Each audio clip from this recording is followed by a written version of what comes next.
Good morning, advisory class. Today I come to you in my role as the fashion icon, pretty much of the world, I'd say. We each have our role to play, and I am kind of the embodiment of the ideal of the sharp dressed man.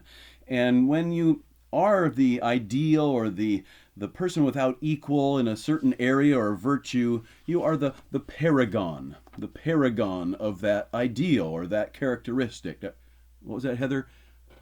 No, you thought a paragon was a two-sided polygon? Oh, okay. So we really have to get school started back up again for you people. No, a paragon is a person that is the standard or the person that embodies a certain characteristic or ideal. And we often talk about a paragon of virtue. That's a real common phrase. And so these are important people they're paragons of virtue, and especially when you're younger, these are you look for these people. And for me, that paragon of virtue when I was young was this man right here. This is Richard Nixon. He was 37th President of the United States. And in 1972, I was head of fourth graders for Nixon.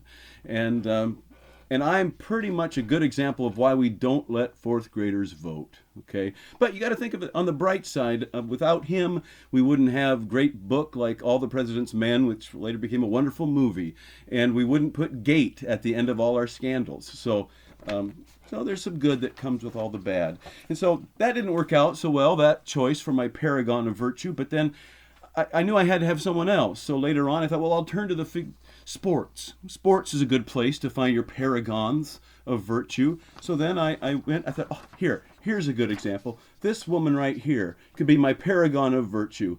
And, well, ask your parents how this worked out for Tonya Harding.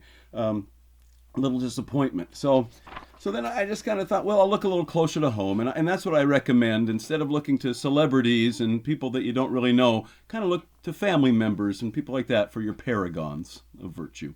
Let's look for our Shakespearean insult of the day. You are a fusty, leptis-leering fashion-monger. Ooh. A hit, a touch, I do confess it. A fusty, leptis-leering fashion-monger. Dress sharp.